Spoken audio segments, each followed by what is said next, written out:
One of the biggest contributors to sprint car racing through sponsoring teams, races, and events. And also be on the outlook for a new sprint car series in the state of Indiana. What are we talking about? We're talking about Kevin Newton, owner and operator of the 16 sprint car team, as well as driver. And he's helped several pilots, including Hunter Schoenberg, Logan Seavey, Kevin Thomas Jr., and Parker Price Miller among them. We're going to be talking to him next on the Dave's Home Supply, getting up to speed after these messages. Dave's Home Supply specializes in cabinets, flooring, and countertops. Visit their website at daveshomesupply.com to look at products, services, financing, and even a free estimate. Are you looking for bookkeeping, payroll, or income tax services? Then check out the folks at For You Simple Bookkeeping. They are a licensed tax preparer throughout the entire United States. For more information, click on the link in the description. This broadcast is brought to you by Meat Freaks Jerky Club. Get the best jerky the world has to offer straight to your door by visiting meatfreaksjerkyclub.com. Pick your box and plan, tell them where to ship, and receive and enjoy. Log on to meatfreaksjerky.com and use promo code SPEED. Now, and he's the pilot of the 16th sprint car from Terre Haute, Indiana, Kevin Newton. Kevin, great to have you on board. And really excited for this conversation. You're my first guy from Indiana to be on the program. Well, that's definitely an honor. Thanks for having me. Your first Hoosier. That's gonna be exciting for you. Exactly. No, I'm totally excited. Talking to you before the air. Wow, you've got some diversity for 2023 as far as the different racetracks that you've went to some of the different classes you've ran. A mix of 410 wing, 410 non-wing. Also, some Race Saver 305 action sprinkled in there as well.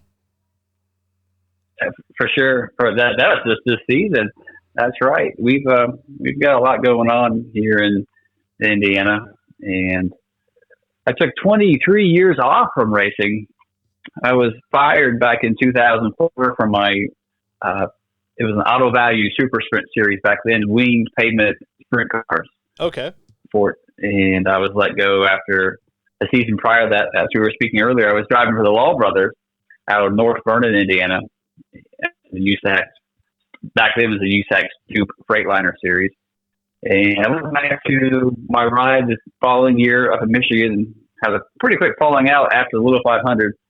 And I decided at that point in time, I was like 23 years old. I think, I had a shot at Indy, and I had a shot down south in the Truck Series. And at that point in time, I was pretty well done with the fist fight of motorsports and the way in which it was going.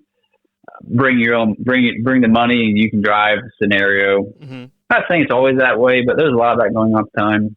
And a lot of things are promised and they were never delivered on for me as a young man. So I decided it'd be better if I just went my own way and create a fortune instead of racing. So anyway, after having some success in business, I've had a chance to come back and sponsor some local drivers. They asked me if I could help them, people I knew, and I said sure. And long story short, I'll make it short for you.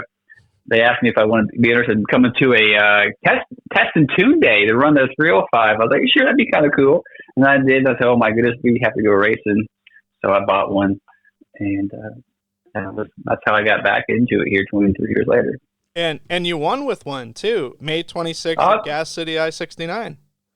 Yeah, that was this season. My first year back was last year towards the end of the season. I won, I think, 2 or 3 races out of the gate, and in a 305 series. That's a really cool series. I tell you, it's definitely a lot faster than you would imagine. Coming from a 410 car, of course, it was 20 years ago, but pretty cool series, really, especially for up and coming youngsters, or even guys like myself who are maybe shouldn't be, I'd say it, but maybe should on their way out of motorsports. It's definitely a good series to partake in. A little slower, of course, not as demanding to drive, 305, yet still give you a thrill of racing side by side. And just a good group of people to race with also here, at least in our state. And I've had a chance to race in some other states in 305. And really everybody in that Race Saver series that IMSA put together are really just hardworking people naturally. And they work all week and they go race on the weekend. So you get that atmosphere. It's really cool. People take care of their equipment. They race clean. It's a great series to be a part of. Well, and you look at the Race Saver Nationals that they have at Eagle, Nebraska around Labor Day weekend, and you look at the drivers that are in the A main, and it's like, holy smokes, there's some fast cats in there. Jeremy Campbell, Tyler Drucke, Jeremy Hewish won it this year. I mean, these aren't any slouches of has-beens or nobodies. These guys are fast. You put them in any sort of configuration or engine combination of a sprint car, and they can get the job done. For sure. I think you're spot on. The series itself, although it sounds like maybe a lackluster engine, a 305 cubic inch engine, with the scenario they put them in, within the restrictions, the laws, the regulations of the engine package, they're really pretty feisty little motors. I mean, a good one's putting out close to 500 horse, and you get some speed going if you get the right package under you and keep the momentum moving forward. You can really turn some pretty good times at some racetracks. So they're a great little car to race, and definitely for guys who are experienced, they can hop in them and just rip. I remember watching Justin Peckettue maybe 2 or 3 years ago hopping a 305 up at Kokomo and just destroyed the field. It's just it was cool to watch. Sure. And speaking of 2023, when it comes to 410 wing and non-wing, you've got a handful of starts, 9 starts, 2 top 10s, but a 4th place finish at Butler on August 12th up in Michigan, which that place actually just had Darren Nida on just a couple days ago. He's a testament of how tough just that local Butler scene is. They've got some fast guys on a regular basis that compete there. Yeah, that was a tough night too. Yeah, you got Jason Blonde up there. Mm-hmm. There's a lot of fellas who've got tons of experience. I mean, like as we spoke earlier, I'm a rookie when it comes to a wing sprint car on dirt, period. That's all there is to it. And the Butler itself is a unique little bull ring. I wouldn't really call it a bull ring. It's like it's a banked paperclip, and it's got a lot of straightaway speed, and you just got to bury it. It's an aggressive little track, and the surface is interesting. It doesn't really ever curve up. It kind of fluffs up, and you just rip the lip around that place, and there's no wall. So it's a little nerve wracking, but that was a good night for us at that event. If I recall, it was kind of a challenging conditions. It was pretty slick, and it was still racy. Which is, if you've seen any videos of that joint, it puts on a pretty good show, and it's tough to get around other vehicles, and you get a lot of traffic pretty quick there.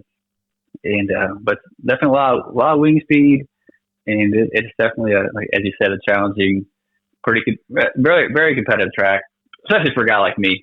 Sure. For sure. Yeah. Well, and I was going to ask you that. How has that been being out of a car for so long, and you're coming back, even in a non-wing car? I'm sure technology's changed quite a bit, and then you throw in the mix a wing on top of it. It's got to be a little bit of a steep learning curve, but it does sound like you're enjoying yourself and having fun. It's been a character building experiment and/or experience for sure. There's most of the time, to be fully transparent, when I get out of the car, I don't want to do this ever again. Like I'm out. Yeah, it's been frustrating. No, I think the reason is because in my past, I've been a national midget champion.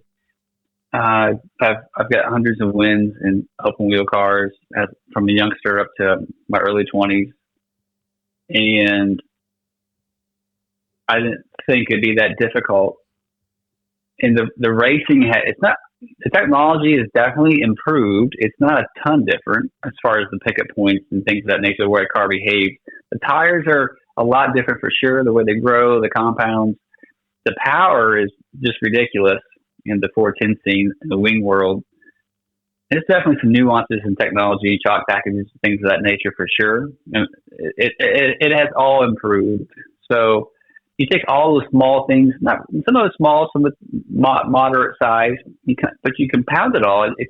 There's a lot of differences there. And I'll tell you the biggest thing, which is so impressive, in even the local scene, I'll call it the regional scene, like Joe B. Miller, guys like that who get a chance to race on a national scale as well, but they're racing there every week. But you go to a race with those guys, you hop at the All Star show or an Outlaw show. Every lap is qualifying. If it's a heat race, if it's a feature, I don't. They don't slow down. I remember back in the day, the feature I know for a fact I didn't have to run as far as I did in qualifying. As far as, and I'm not saying they're driving the same exact way, but I would venture, if you watch and listen to them, those guys watch the lap times. They're getting everything they can out of the car every stinking lap. Sure. Especially the Outlaw fellas. And I'm sure that I watched the West Coast scene on Flow and whatnot, and those guys are the same way. They're just on kill constantly. I'm not sure if it's just the testosterone that's in the water these days and the food or what's going on. Yeah. But it's impressive, and that's the biggest thing for me. And just to comment one more point there on the comeback, for me, 46 years of age, 23 years later, the hardest one, the most difficult things, other than getting used to the speed again, which is a big part of it, is your eyes. Make sure you get where to focus, how far your eyes need to be down the racetrack, because it's just, and that goes back to the speed characteristics of the race car, especially in the wing thing. So yeah, it's a lot of little things, and you forget that until you get back in the car, like, oh wow, we're actually moving pretty quick here. We need to lift our eyes up. I mean, I fly a jet, so when I'm landing, like if the runway's 2 miles long, like my local airport here I fly into, your eyes are moved all the way down to the end of the runway. That's where you focus on. You're going 130 knots, and the closer you look, the faster that you react quicker, which causes more movement, which causes challenges. So you want to slow your movement down, you want to look further away. Now, the same thing's true in the race car, I feel. That's my personal opinion, of course. That's been one of the biggest growing pains. I'm still working on that daily.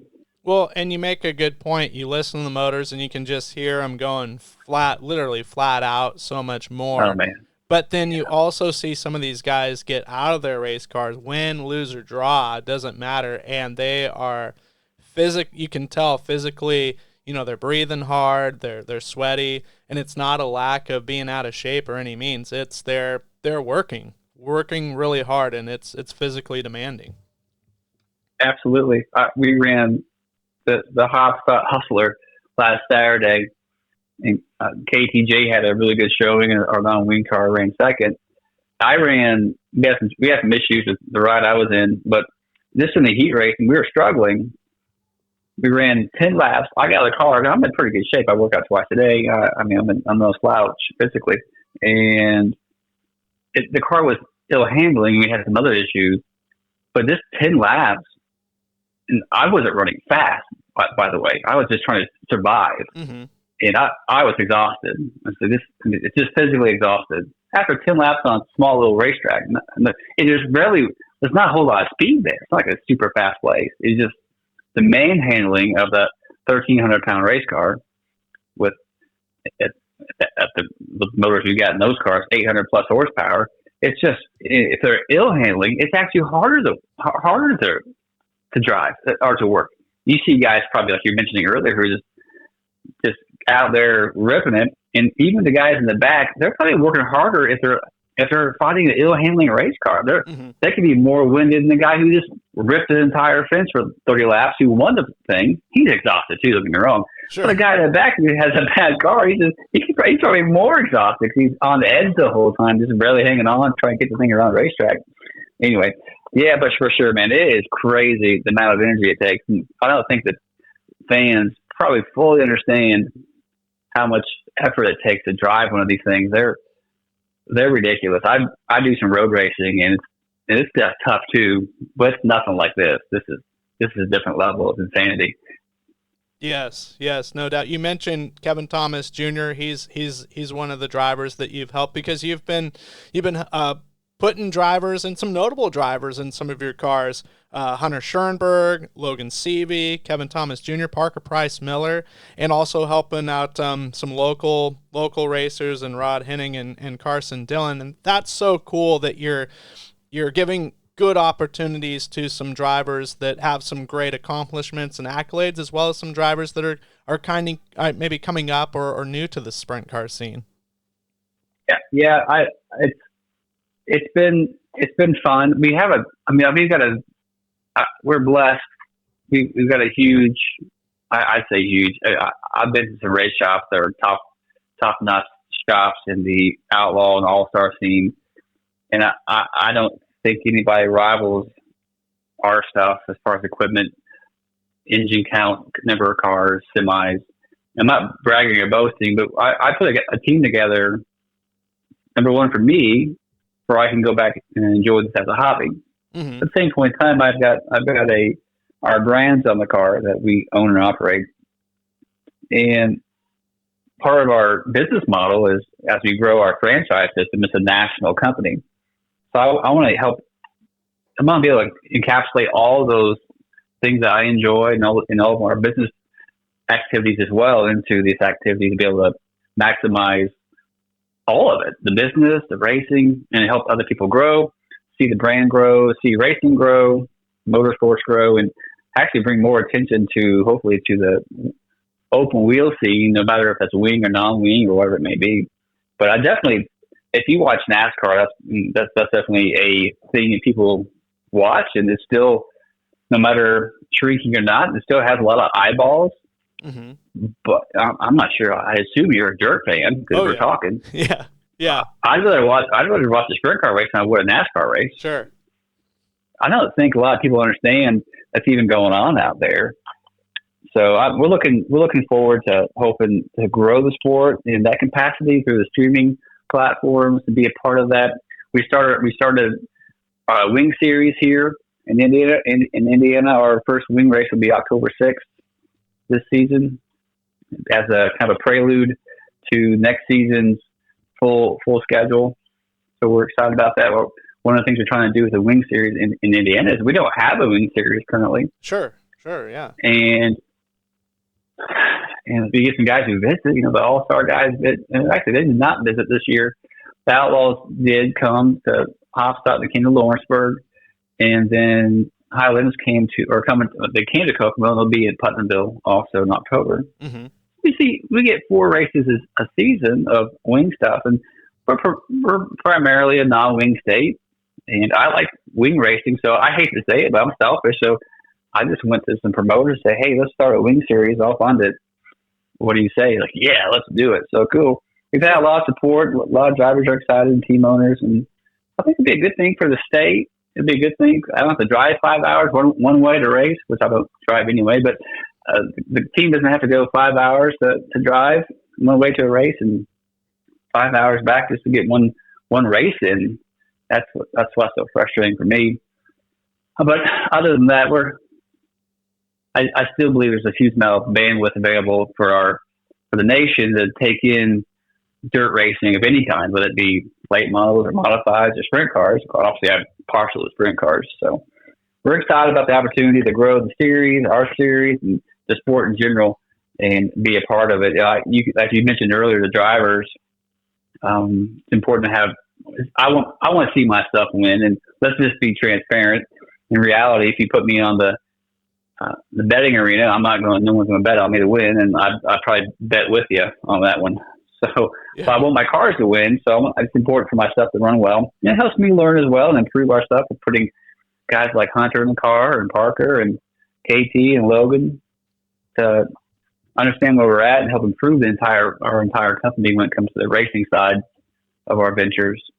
So looking to continue to grow our team, and we'll be dabbling in non-wing stuff next year and wing cars and pavement sprint cars. And we're working on a Silver Crown team currently, so we'll see how that progresses. Awesome. And hopefully we'll be dabbling in all those series this coming year with the different drivers. So we'll see how it goes. But that's where we're at now. It's been fun. And that new series you're talking about, I actually came across it the other day. It's the Maverick Sprint Series. Is that what it's called? Yeah, right. The Maverick Wing Sprint Series. Okay. And once again, there's no wing racing here in Indiana. So right now we have 2 tracks that we'll be racing at next season. which is Putnamville, which is Lincoln Park Speedway in Putnamville, Indiana, and Bloomington Speedway, which is obviously Bloomington, Indiana. Yeah. And Bloomington used to be a big wing track back in the late 80s, 70s, and early 90s with Steve Kinser, Mark Kinser, Randy Kinser, Bob Kinser coming out of Bloomington. And things just changed, and they went non-wing, and we're excited to bring it back and give the fans a dose of the wing racing more frequently. I believe we can get the crowds up. And also the cool thing about our series, I believe, if I'm not mistaken, we'll have the largest purse of any wing series in the country locally, a local wing. Like, I think Knoxville pays $5,000 to win. Okay. Our minimum target on a weekly basis, not the nationals, of course, but on the weekly basis, Knoxville, if I'm not mistaken, pays $5,000 to win. And I don't have that content in front of me, but from what I understand, that's the fact. We'll be paying $6,000 to win, and our purse really arose very slowly down through 10th place. So trying to maximize the give back to the drivers and teams who come and race with us. So wow. It'd be a good starting purse. 10th place, $1,000, and $6,000 to the winner. I think $5 for second, $4 for third, and so on and so forth. So try to keep it tight there and keep the race car drivers coming back and keep the fans engaged. Hopefully we'll put on some great racing. I'm confident that we will. Awesome. Yeah, that's a really great payout. I mean, it's not one of those, so to speak, like you go out on the ocean and things are looking good and then it just drops like, $40,000 a win and like $1,000 for second kind of deal. So, but I've been a part of a couple of those high limit races that it's exciting. They say it pays $23,000 whatever to win, and then we actually, I guess the last time we ran 12th, and it paid like $1,000, which whatever. We're gonna pay $1,000, but our purse is smaller, but everybody's taking more of it throughout the field. So it's cute and it's clever for marketing. For say, hey, we're paying $23,000. We can say the same thing. Hey, we're paying $30,000, and second gets $600. Sure. But I don't know if that is the best way to go about it on a local level. So, and then go ahead, sir. Oh, I was just going to say October 6th. That's your first race, and that's Lincoln Park, right? Where you guys are going to have it? Yep, that'll be Lincoln Park Speedway. I've been dubbing it the Test Your Limits before the high limit race. Okay. So the high limit race is that following Tuesday at Lincoln Park, and that's the good and bad of a big series or a larger paying purse like that. Let's just face it. If you're a local driver and maybe operating on a limited budget, you're using all you can into your race car. You got an engine, and maybe you race non-wing, but you want to stick a wing on top of it, and you would like to go race high limits. But at the same point in time, you're probably looking at it going, man, I'm beat before I get into the pits, just with the amount of people they have and the resources, the equipment, and your confidence is already pretty low. So I hope we get some local guys to come out to our race and just prove to themselves they can go out and make lap times that could compete, or at least give them a chance to go to the high limit race and compete with guys like Kyle and all the pros who come out and race in those races, and give them some confidence to go out, as I said, to test your limits against the high limit guys. So we'll see. Hopefully that pans out that way. I know we'll have a fair amount of big names there to our race as well that I've already pre-registered. So we're excited either way, no matter how it goes. Sure. I mean, I'm all for, as long as it benefits the sport in a positive way. I love it. The more the merrier. For sure. Yeah. I didn't get a chance to see it today, but I saw the heading of it. The Dirt Tracker Daily fella, I forget his name, I apologize. But Justin Fiedler. Yeah, Justin. He had a heading of in his description of, is there too many dirt races? I don't know where he was taking that, but it is an interesting question. Mm-hmm. Yeah. And it's something definitely worth exploring. And I don't know. That's like asking, is there too many McDonald's? Sure. I don't think there are. And I bet McDonald's would agree. Like, no, we need more of them. Yeah. So I don't know. There's people everywhere tucking tucked into corners all across our country in cities that people don't even know exist. Yes. And like, think about Eldora. We got Eldora coming up this weekend. We'll have 4 cars there. Like 8 different series. It feels like it. I think it's only 4 series, but man, that's going to be quite a weekend. But Eldora, right? It's in the middle of nowhere for the most part, and one of the biggest tracks in our world of dirt racing. So, can you have too much dirt racing? I don't think so. Yeah. There's too many titles with the potential of putting tracks in and standing up some grandstands and open up a hot dog stand. I think we can do more of it if we can make it. Well, I can understand perhaps how that conversation can go, though. If you're streaming all that content, then do you really need it? Well, of course, there's 50 states. Are we going to race in Alaska? Maybe not. Hawaii? Maybe not. But there's at least 48 states we can put dirt tracks in that people can come watch. I mean, how far do you want to travel to watch a local dirt race? Or do you just want to watch and stream it? I don't know. It's good, lots of good content there to talk on. Of course, I'm doing a little talking, so I'll shut up. I do apologize for that. No, it's good. Well, I mean, you make a good point. And I think it comes down to this. And, that's the great thing about dirt track racing is there's all sorts of different outlooks of it.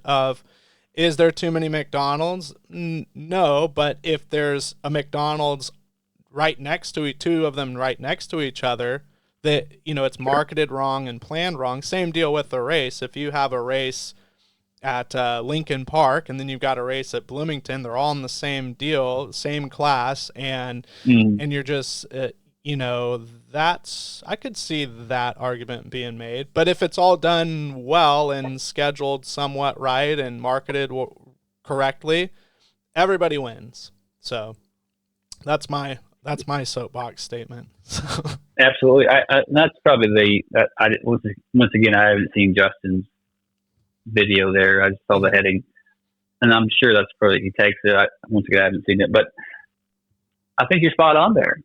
If everybody, the promoters, the series come together with a plan, but then ultimately, will that ever happen? I don't know. But your point's very valid when it comes to a track like we have Lincoln Park, we have Paragon, and we have Bloomington, all within, let's say an hour of each other. And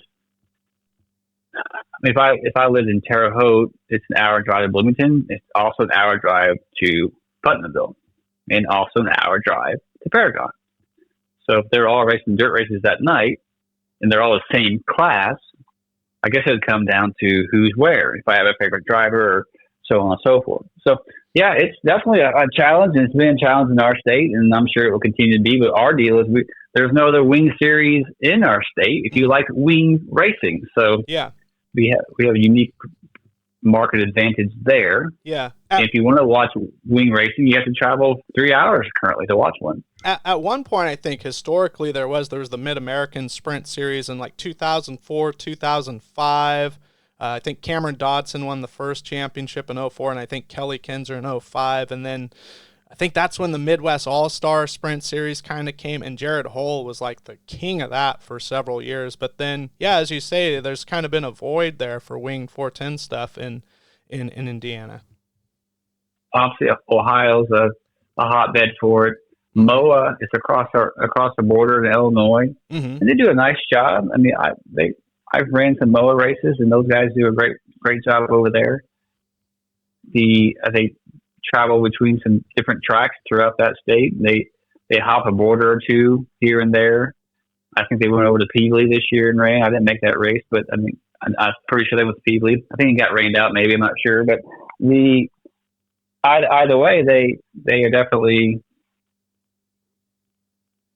That's the Midwest Open Wheel something association. Yeah, Open Wheel Association. Yes, correct. Yeah, right. So that there's that. But once again, in most of those races, for us, it's a 3-hour drive. If you're leaving Indiana to go to one of those, so I think Indiana needs it. We'll see how it goes. We're going to put 10 races out next year. That'll be the minimum.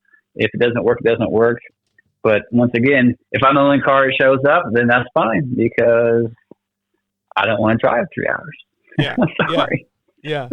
That's the way it'll be. I'll have two cars there, Well, me and somebody else. well, speaking of your cars, your number, I love it because I'm a historical nerd. We'll just say it. And Abraham Lincoln is my favorite president, bar none, by a landslide. And you look at it and it's like, oh, 16th, and no, that's not the case. And you said it before we got on the air. It's 16th, like the 16th in line, because Abraham Lincoln was the 16th president, and that coincides with your business. Yep, that's Honest Abe Roofing, America's reliable roofer. And as you said, our namesake is Abraham Lincoln, obviously, and he is the 16th, or was the 16th president. So that's definitely the correlation there with the number. It's funny to hear some guys, announcers, if we don't pull in early enough to speak with the announcers and set the tone for the proper announcement of the car and the numbers and so on and so forth. They always call the 16th car, which drives me crazy. But that's Chet there, a Flo and the USAC series. He does an amazing job announcing, and he was in the pits last year when we went to our first USAC show with non-wing car, and he saw that and he knew, like, he's like you, like he's just kind of geeked out on it. He's like, that's the 16th car, right? I'm like, yeah, man, it's the 16th president. He's like, yeah, absolutely. And so it's cool when people see that and pick up on it for sure. But you also can tell it the ones who don't pick up on it if they're not prompted before the races. Yes. Anyway. Yeah. No, that's super cool. That's really cool. As we kind of wrap things up here, I know you're a busy gentleman and your time is very valuable, but any people you want to thank or any marketing partners that you want to thank real fast?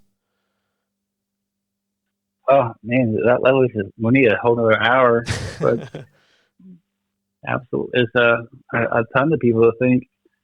First and foremost, I'd have to thank God Himself for giving me the opportunity to be on this planet and enjoy something that I enjoy, and giving me the opportunity to do so in the way in which we do it, as far as the amount of racing that we can do, and impacting other people and giving them the opportunity to race too, and seeing people come and drive. I get to work with some really cool folks. I got Bob Burke on our team, and Brian Sumby, Kevin and Parker and Hunter, Logan, Scott Bennick, Matt Meeks, Derek Claxton. I mean, the list of people that we've had a chance to work with and we do work with daily is phenomenal. And the relationships you get to build by doing that is impressive too.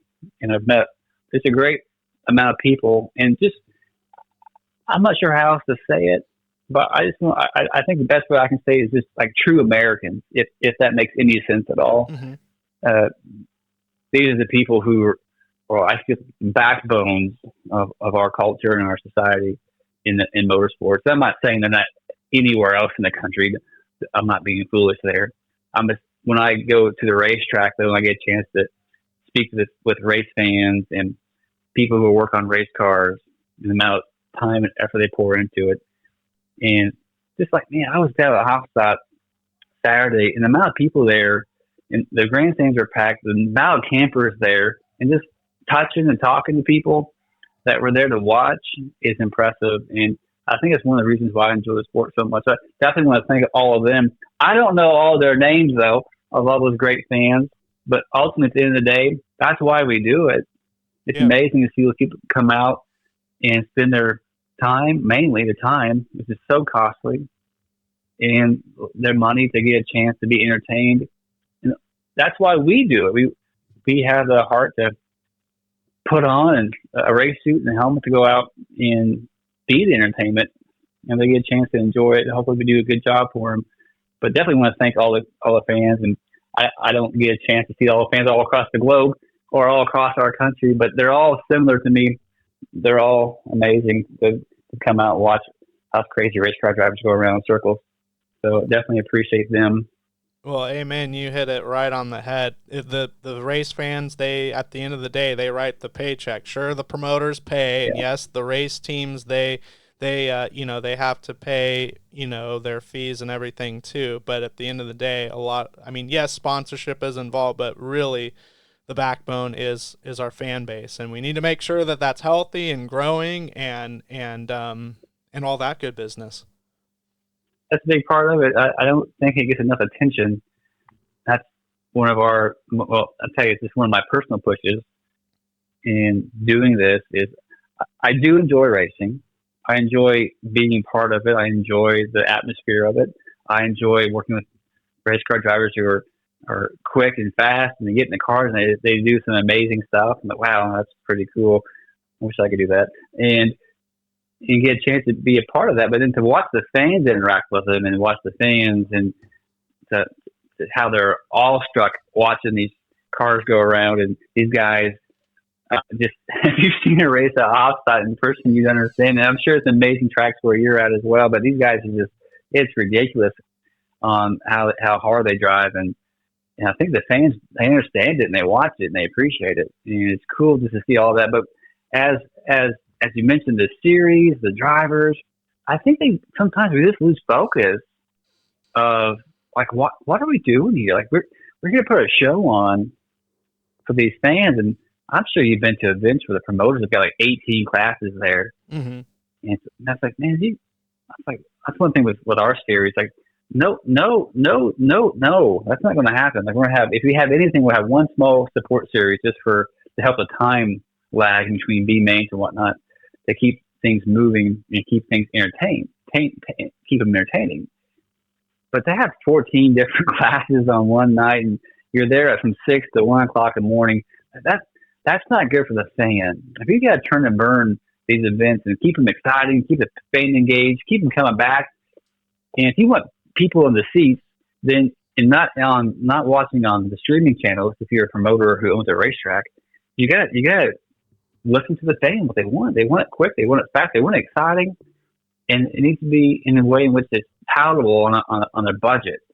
So a lot of nuances there, but at the end of the day, I think you said it earlier, it's so important. You got to stay focused on the end user here, which is the people who really pay for it, as you said, are the fans. Without them, there's no sense of you talk about it. Yes, I fully agree. For people that want to follow your race team or they want to purchase merchandise or for any schedule updates, including the Maverick Wing Sprint Series, what are the best outlets for folks to go to? Is there a website or social media page? Yeah, on the Maverick page, that's all up and coming. It just got pushed out there. You can definitely find Maverick Wing Sprint Series on Facebook. I think right now it's like one follower. I'm just kidding. It might be 71, but I think it just launched on Friday. So it's got definitely you can find the Maverick Wing Sprint Series if you're in Indiana and you want to come out and watch a race next season or on October 6th. That'd be amazing. Also, we are working on some streaming channels perhaps next season to have some opportunities there. So if you can't make it out to Indiana and you want to watch out of state, we'll have an opportunity for them as well. So stay tuned for that. But you definitely can stay engaged early on and in the future on Facebook. And as the websites are produced, this is all happening pretty quickly. We actually just started this a week and a half ago. We got together and said, hey, I'm going to do this. And the Spikers, Jill Spiker, you asked earlier who anybody want to thank. I'd say yes, I do. I didn't forget him, but we were talking about the race team, but on the series itself, Jill and Joe Spiker with Spiker Promotions. Man, I tell you, those folks love racing. They operate 2 racetracks here in the state.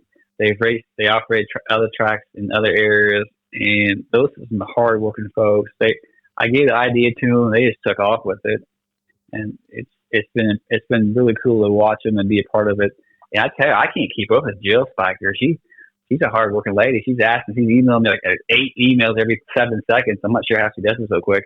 I'm like, gosh, I'm trying to get her answers, but she's pushing the hardest on getting the series going. She's doing a really good job, and I can't keep up with her. As far as our race team goes, I don't right now. If you know of any digital or video people and or social media people are looking for a full-time gig, they could hopefully give me a call or email me at kevin@honestabriefing.com. We're looking to put together our team as far as our video side, the editing side, and digital platform would go, so we can get that up and rolling.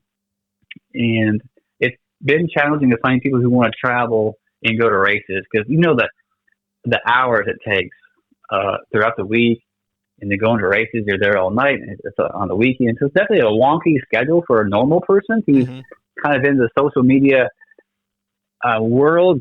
Like I run a marketing company, so my folks work basically 8 to 5, if you will. And so you tell them that we're going to work all week, and they're like, "What?" Like, yeah, it's going to be awesome. Like, no thanks. Yeah. So finding somebody who's really has a passion for dirt racing and wants to be a part of that and come out and figure out all the angles of the cameras and be able to spend all the hours in post editing things. But what I want to do with that, our team has put together an actual reality program that would air a couple of times a week on different channels, socially, of course, and digitally speaking on streaming networks. And so I got some plans for that, but also looking for people. So if you know anybody looking for an opportunity to increase their profitability and have fun doing it, hit me up at Kevin at honesteverything.com. Would be great. Awesome. Well, I really appreciate the time, Kevin. And I'm really excited to see how things are going to go, not just for your race team, but also this Maverick Wing Sprint Series that you started. And we'll definitely be staying in touch, especially when the new season's coming around and the schedule is unleashed, and can shed some even cooler details as that becomes a fully formed schedule. It'll be exciting, and we're looking forward to it. Cheers on if you're watching on Flow this weekend on the 4 Crown. We'll have Logan Seavey in a midget, a non-wing sprint car, in a Silver Crown car. Kevin Thomas will be in a non-wing sprint car. He'll be in a midget also, not my midget, and also he'll be in our wing sprint car. So we'll have, oh my goodness, several cars on track this weekend. So hopefully we'll win some races. We'll see how it goes. So keep cheering us on. Cheer on that 16th car. Cheers to the win. We appreciate your support. Well, I appreciate it, sir, and we'll definitely be staying in touch. Thank you. Talk to you soon.